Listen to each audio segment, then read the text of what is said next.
Good evening and welcome to Daily Politics on Trust TV, your platform for in-depth conversations on politics, policy and governance. I am Hamza Idris.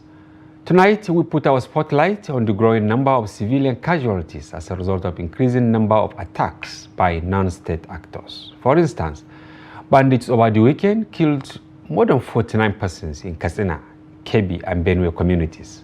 At least 19 of those killed were recovered following a deadly attack on the Gobirawa community in Kuki Ward of Dusimma local government area of Katsina State. Residents said many shops were destroyed and between 15 to 20 houses were set on fire by the assailants. In the Bakoro local government area, bandits stormed Runji village in the early hours of Tuesday, injuring one person, abducting two others and stealing a large number of cattle. About the same time, another group of attackers invaded the General Hospital in Sabua local government area, killing a laboratory technician and a security guard. In Kebbi State, 15 farmers were killed at Waje village in Danko Wasagu local government area by suspected bandits while working on their farms at the weekend. Meanwhile, in Benue State, another 15 individuals, mostly traders, were reportedly killed by gunmen around Ogumogba and Okpa Opolo in Agatu local government area of the state. In the northeast, Boko Haram and ISWAP terrorists are targeting and killing both military and personnel and civilians. All this coming amidst purported renewed strategies by security agencies to tackle the resurgence of insecurity across vulnerable communities. And to help us examine the issue and the renewed security strategies is Dr. Sani Aliyu, a security and intelligence expert. Dr. Sani, welcome to our studios. Thank you for having me on your studio this evening. And viewers, as usual, before we commence the conversation, here are some tidbits. The former Kaduna State Governor Nasir El-Rufai has alleged widespread corruption in the Nigerian judiciary, saying many judges and lawyers are corrupt. Speaking on Monday at the law week of the Nigeria Bar Association Buhari branch in Abuja, El-Rufai said the public no longer trusts the judiciary due to delayed justice and biased rulings. The former governor claimed that justice in Nigeria often favors the rich and the powerful. El-Rufai also criticized the use of ex parte orders in political matters and accused some lawyers of using the court for political gains. He called on legal professionals to reflect on their roles and ensure justice is truly served without bias or influence from the executive arm of government. In his words, and I quote, "In Nigeria, there is a seemingly unbridgeable gulf between law and justice. Not only is justice wanting, but the law that is administered seems to be according to the wishes of the executive. The demand on you as practitioners in the temple of justice is a sober introspection as you contemplate whether indeed Justicia is blind and whether she holds the scales of justice in fine balance." End of quote. Once again, Dr. Sani, welcome to our studio. I'm tempted to ask you what your take on what El-Rufai said, that justice is for the highest bidder in Nigeria. Well, I wouldn't say he's wrong from the facts, because we rarely see justice given to the poor and trodden. And most times it favors the rich and the political might. And so people began to move away from trusting the judiciary per se, especially when they seemingly are the last hope for the people. Mm-hmm. And when justice is delayed for 20, 30, 40 years, then that justice is no longer properly served to the people. So in the whole, what El-Rufai is saying is that the judiciary should take its proper place by readjusting itself to meet the meaning of its purpose, and so that Nigerians will have trust in them. And I found it actually tough to read an aspect of what he said, that Nigerians have lost confidence in the judiciary? Not even Nigerians, even the security personnel have lost confidence in the judiciary.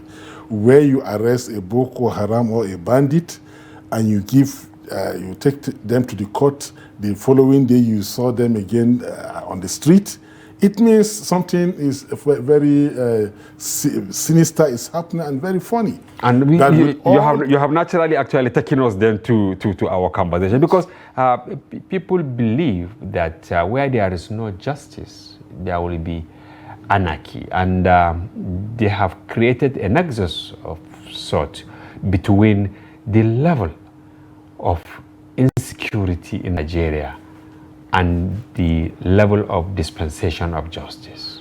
That they are really, really interrelated. That is very correct. As a criminal, when you know that when you commit any sort of crime, that is only to be arrested and taken to court, the following day you are released on the street again, then how can you deter from committing crime? So they will continue that's a vicious cycle. And those that have not been convicted, they wallow there, and then they become hardened criminals. Of course. And because there are some that are said to be even innocent. You can imagine somebody who stole a chicken, stayed in prison for over 40 years. 40. Chicken, just a fowl, stole a fowl. He stayed over 40 years in Nigeria awaiting trial. And one, again, the serving life sentence for stolen meat as chicken or goat too. So you can those who maybe stole billions of naira, who drain Nigeria of all its resources, they go for plea bargain. They go for plea bargain, and they are still seen as Lord, and they are being worshipped all over the places, including the communities. So you believe that there is correlation between crime and justice and injustice that is happening. The lack of serving justice and crime, they are highly correlated, and that is why it is very difficult to fight crime in Nigeria. We had a story in our newspaper today, and across our platforms, the chairman of the High Court of Justice, they have transferred many judges, some from Ebonyi to North, some from Northeast to Southwest, and all that. Can this be said to be,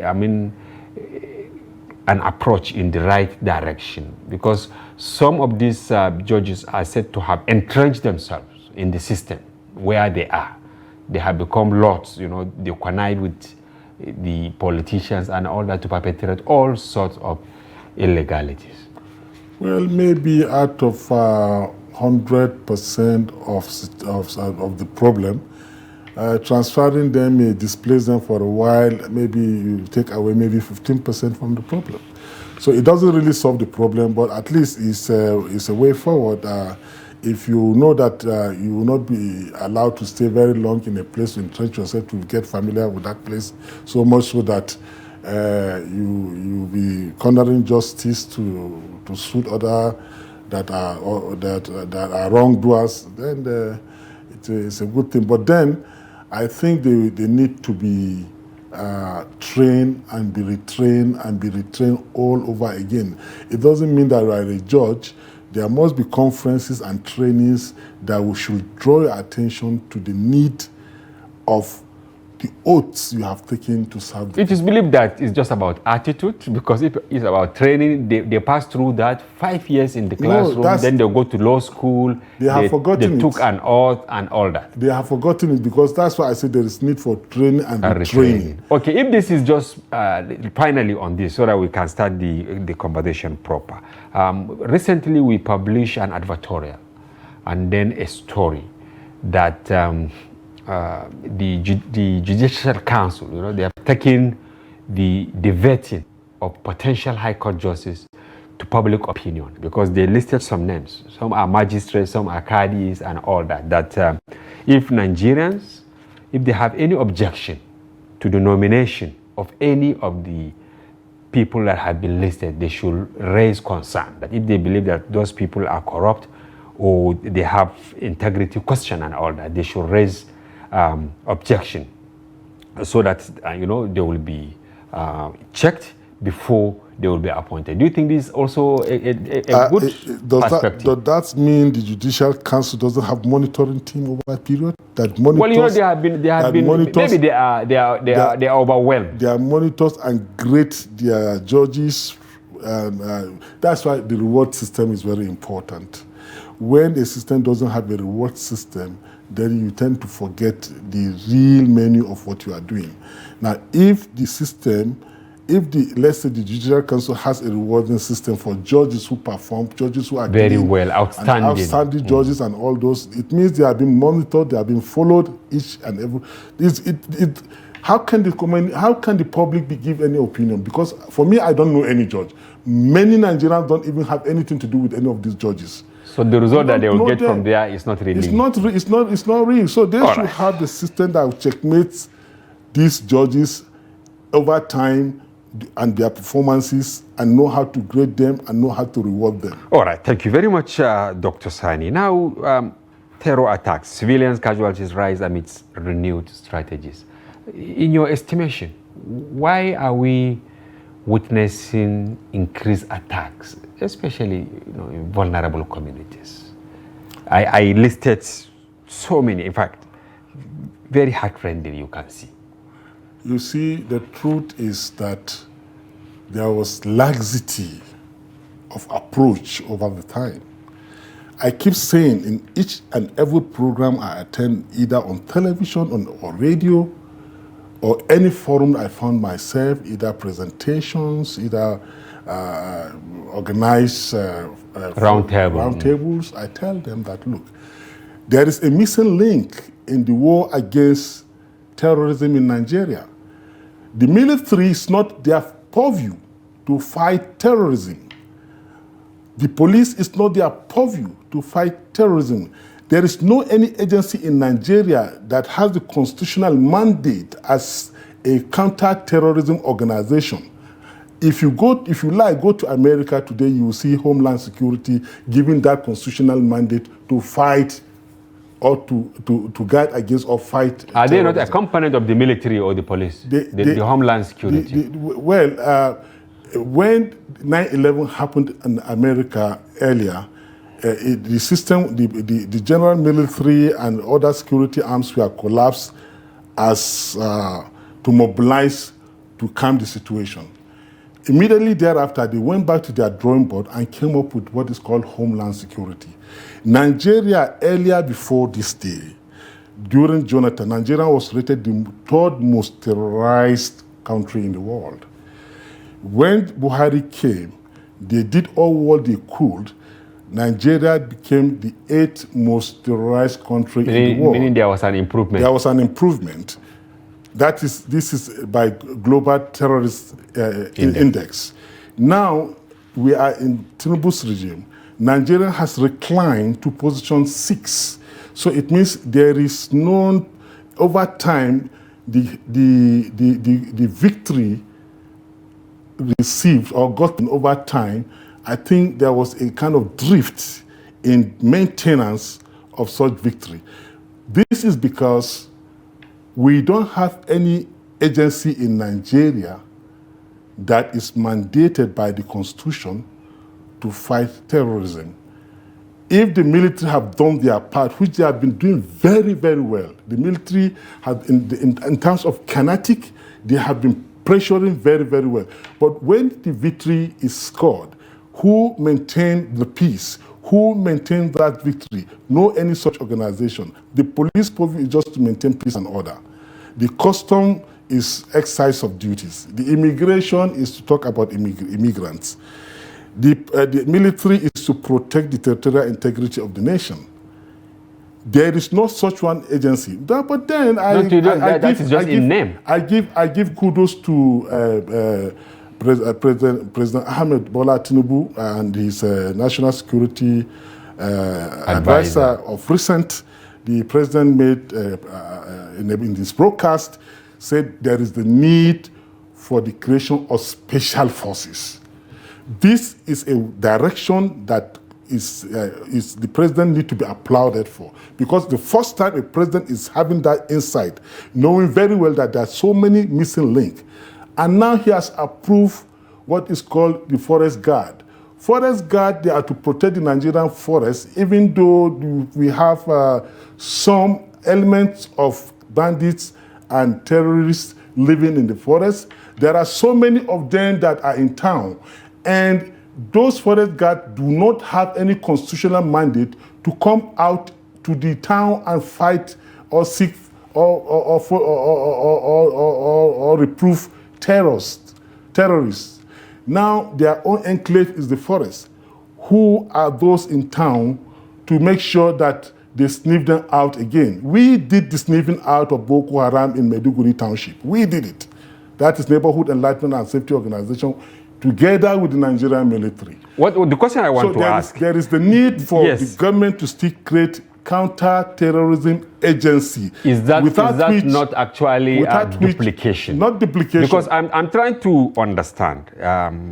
It's a matter of nomenclature. Because between 2009, when we witnessed the first major attack, right, by Boko Haram, then 2011, you see, both the military, police, and all of that, they have passed through a lot of training, counter-terrorism training.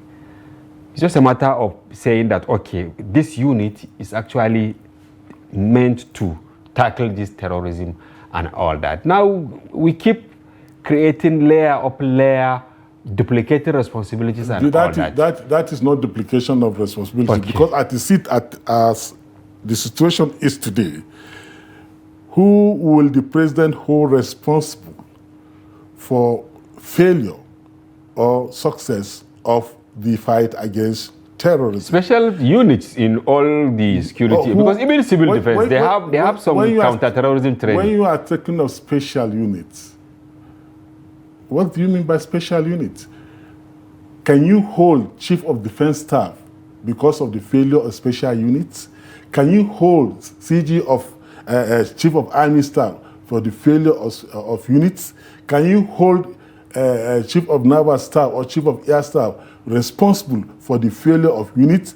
Can you hold CG of civil defense for the failure of special units? Or can you hold the police IG for the failure of units?